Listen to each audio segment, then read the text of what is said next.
다니엘 4장. 느부갓네살 왕이 자기가 다스리는 온 세계에 사는 백성과 나라와 각기 다른 언어로 말하는 사람에게 이렇게 선포했습니다.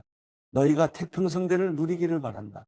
높고 높으신 하나님께서 내게 보여주신 표적과 기적을 기꺼이 드러내 알리려고 한다.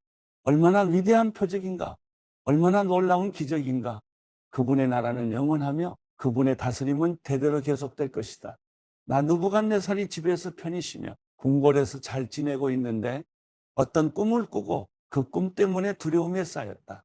내 침대에 누워 생각하던 가운데 머리에 떠오른 환상으로 인해 마음이 답답하고 불편했다.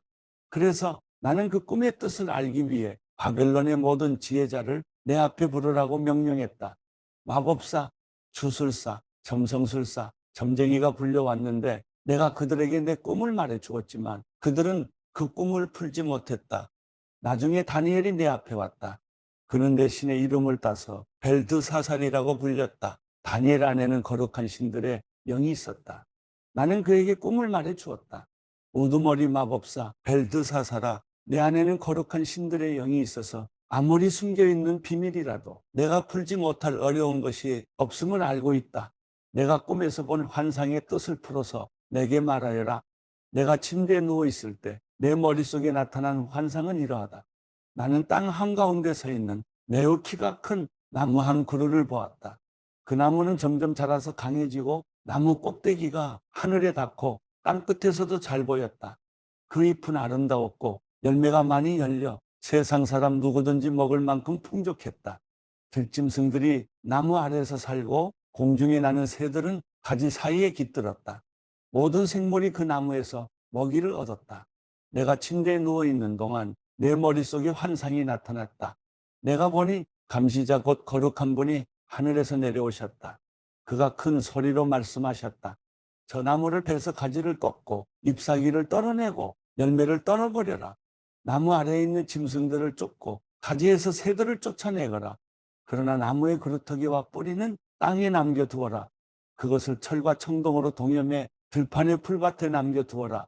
그것이 하늘 이슬에 젖고 땅의 풀밭 가운데서 들짐승들과 함께하게 하여라. 그 마음이 달라져 사람의 마음 같지 않고 짐승의 마음을 받아서 7대를 지낼 것이다. 이 일은 감시자들이 명령한 것이요 거룩한 이들이 말한 것으로 높고 높으신 분이 인간 나라를 다스리시고 누구든지 그분이 원하는 사람에게 그 나라를 주시며 가장 천한 사람을 그 지위에 세우신다는 것을 사람들에게 알리려는 것이다. 이것이 나 느부갓네살 왕이 꾼 꿈이다. 벨드사살아, 내게 그 뜻을 말해보아라. 내 나라에 있는 지혜자들 가운데 누구도 나를 위해 이것을 해몽할 수 없었다. 그러나 거룩한 신들의 영이 내 안에 있으니 너는 할 수 있을 것이다. 벨드사살이라고 불리는 다니엘은 잠시 동안 놀라고 당황했으며 고통스러워 어쩔 줄 몰랐습니다. 그러자 왕이 말했습니다. 벨드사살아, 이 꿈이나 그 해몽 때문에 너무 놀라지 마라. 벨드사살이 대답했습니다. 내 주여, 그 꿈이 왕의 원수들에 관한 것이고 꿈의 뜻이 왕의 적들에게나 이루어졌으면 좋겠습니다. 왕께서 보신 나무가 점점 자라서 강해지고 나무 꼭대기가 하늘에 닿고 땅 끝에서도 볼 수 있으며 그 잎은 아름답고 열매가 많아 세상 사람의 먹을 것이 되며 그 아래에 들짐승들이 살고 그 가지 사이에 공중의 새들이 깃들었다고 하셨습니다. 왕이요, 그 나무는 바로 왕이십니다. 왕께서 점점 자라서 강해지시고 위대함이 하늘에 닿아 왕의 다스림이 땅끝까지 이를 것입니다. 또 왕께서 보니 감시자 곧 거룩한 분이 하늘에서 내려와 말씀하셨습니다. 저 나무를 베어 없애버려라. 그러나 그루터기와 뿌리는 땅에 남겨두고 철과 청동으로 동여매 풀밭에 두어라. 그것이 하늘 이슬에 젖고 들짐승들과 함께하며 7대를 지내게 하여라라고 하셨습니다. 왕이여, 그것은 높고 높으신 분이 내 주 왕에게 내리신 명령으로 그 뜻을 이뤘습니다. 왕께서는 백성들에게 쫓겨나 들짐승과 함께 살며 소처럼 풀을 먹고 하늘 이슬에 젖게 되실 것입니다. 이렇게 7대를 지내고 나면 높고 높으신 분이 인간 나라를 다스리시고 누구든지 그분이 원하는 사람에게 그 나라를 주신다는 것을 왕이 알게 될 것입니다. 또 그들이 나무 그루터기와 뿌리를 남겨놓으라고 명령하였습니다. 왕이 하나님께서 세상을 다스리신다는 것을 깨달은 다음에 왕의 나라가 굳게 설 것입니다. 그러므로 왕이여, 부디 내 말을 받아주십시오. 죄를 끊고 의를 행하며 가난한 사람에게 자비를 베풀어 죄악을 벗어버리십시오. 그러면 혹시 왕이 오래도록 계속 잘 살게 될지 모르겠습니다. 이 모든 일이 느부갓네살 왕에게 일어났습니다. 12개월이 지난 뒤 어느 날 왕이 바벨론 왕궁의 옥상을 거닐고 있었습니다. 왕이 말했습니다.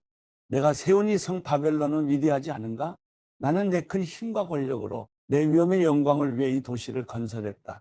그 말이 왕의 입에서 떨어지기도 전에 하늘에서 소리가 내려왔습니다. 느부갓네살 왕아, 내게 선언한다. 이 나라의 왕의 자리는 내게서 떠났다. 너는 사람들에게 쫓겨나서 들짐승과 함께 살며 소처럼 풀을 먹을 것이다. 내가 이렇게 7대를 지내고 나면 높고 높으신 분이 인간 나라를 다스리시고 누구든지 그분이 원하시는 사람에게 그 나라를 주신다는 것을 알게 될 것이다. 바로 그때 느부갓네살에게 말씀하신 것이 이루어졌습니다. 그는 사람들에게 쫓겨나 소처럼 풀을 먹었습니다. 그 몸은 하늘 이슬에 젖었고 머리털은 독수리 깃털처럼 길었으며 손톱은 새발톱처럼 자라났습니다. 정해진 기간이 지나 나 느부갓네살은 하늘을 우러러 눈을 들었다. 그때 나는 제정신이 돌아와 높고 높으신 분께 감사하고 영원히 살아계시는 그분을 찬양하고 영광을 드렸다. 그분의 다스리심은 영원할 것이며 그분의 나라는 영원히 계속될 것이다. 그분은 세상에 사는 모든 사람들을 아무것도 아닌 것처럼 여기시고 하늘의 군대와 세상에 사는 사람들에게 그분의 뜻대로 행하신다. 어느 누구도 그분의 손을 막을 수 없고 무슨 일을 이렇게 하느냐고 말할 수 없다. 내가 제정신이 든 바로 그 순간 내 나라의 명예와 위엄과 권력이 내게 회복됐다. 내 보좌관들과 관리들이 나를 찾아왔고 내가 내 나라를 회복하게 됐으며 더 큰 권력이 내게 더해졌다. 이제 난 느부갓네살은 하늘의 왕을 찬양하고 영광을 돌려드리며 존경한다. 그분이 하시는 일은 모두 진실하고 그분이 행하시는 길은 의롭다. 그분은 언제든지 자기를 스스로 높여서 행하는 사람들을 낮추실 것이다. 사도행전 12장. 그 무렵 헤롯 왕이 교회를 박해하려고 교회에 속한 몇몇 사람들을 체포했습니다. 헤롯은 먼저 요한의 형제 야고보를 칼로 죽였습니다. 이 일을 유대 사람들이 기뻐하는 것을 본 헤롯은 이어 베드로도 잡아들였습니다. 이때는 무교절 기간이었습니다. 그는 베드로를 잡아 감옥에 가두고 군인들을 4명씩 한 조를 지어서 4조가 지키도록 했습니다. 헤롯은 6월절이 지나면 그를 백성들 앞에 끌어내 공개적으로 재판할 생각이었습니다. 이렇게 베드로는 감옥에 갇혔고 교회는 그를 위해 하나님께 간절히 기도했습니다.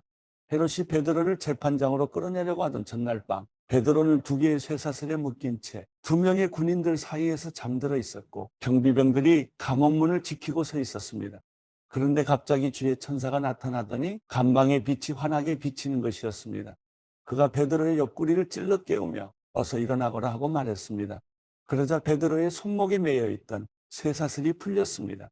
그때 천사가 베드로에게 허리띠를 메고 신을 신어라 하고 말하자 베드로는 그렇게 했습니다. 천사가 다시 겉옷을 입고 나를 따라오너라 하고 말했습니다. 베드로는 천사를 따라 감옥에서 나오면서도 도대체 천사가 하는 일이 꿈인지 생시인지 알 수 없었습니다. 그저 환상인 것만 같았습니다. 그들은 첫 번째 경비병들과 두 번째 경비병들을 지나서 성으로 통하는 철문에 이르렀습니다. 그 문이 저절로 열려 그들은 바깥으로 나왔습니다. 거리를 하나 지나자 갑자기 천사가 떠나갔습니다. 그제야 비로소 베드로는 정신이 들어 이제야 분명히 알겠다. 주께서 천사를 보내 헤롯의 소나기와 유대 사람들의 모든 기대에서 나를 구해주셨다 라고 말했습니다. 이 사실을 깨달은 후 그는 마가라고도 하는 요한의 어머니 마리아의 집으로 갔습니다. 많은 사람들이 그곳에 모여 기도하고 있었습니다. 베드로가 대문을 두드리자 로데라는 어린 여종이 문을 열어 주러 나왔습니다. 여종은 베드로의 목소리인 줄 알아차리고 너무나 기뻐서 문 여는 것도 잊은 채 달려가 베드로가 문 밖에 와 있다고 소리쳤습니다. 그래서 사람들이 여종에게 내가 미쳤구나라고 말했습니다. 그러나 여종이 계속 사실이라고 우게 되자 그들은 베드로의 천사겠지라고 말했습니다. 그때 베드로가 계속 문을 두드렸습니다. 그들이 문을 열고 베드로를 보더니 깜짝 놀랐습니다.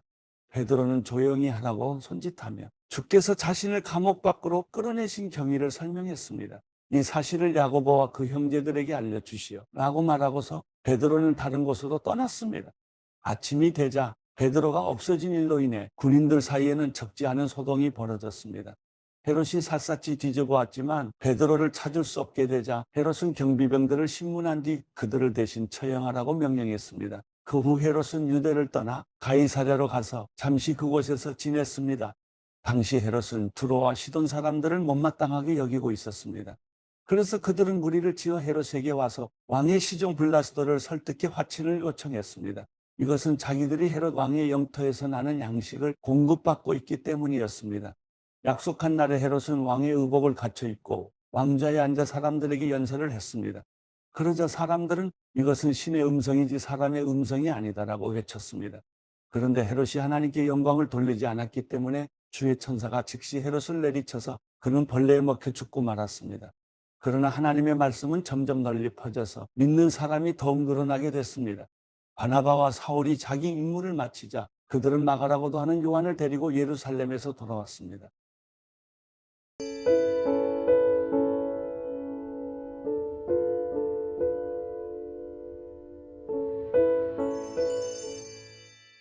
시편 36편.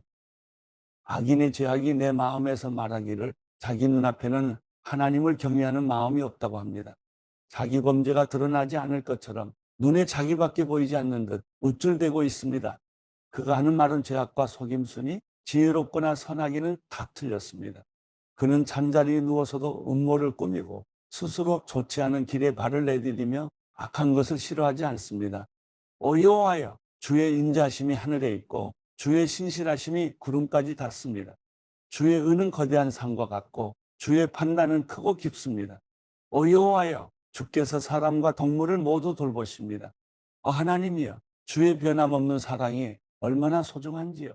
사람의 자손들이 다 주의 날개 그늘 아래 피합니다. 그들은 주의 집에 기름진 것으로 배부를 것입니다.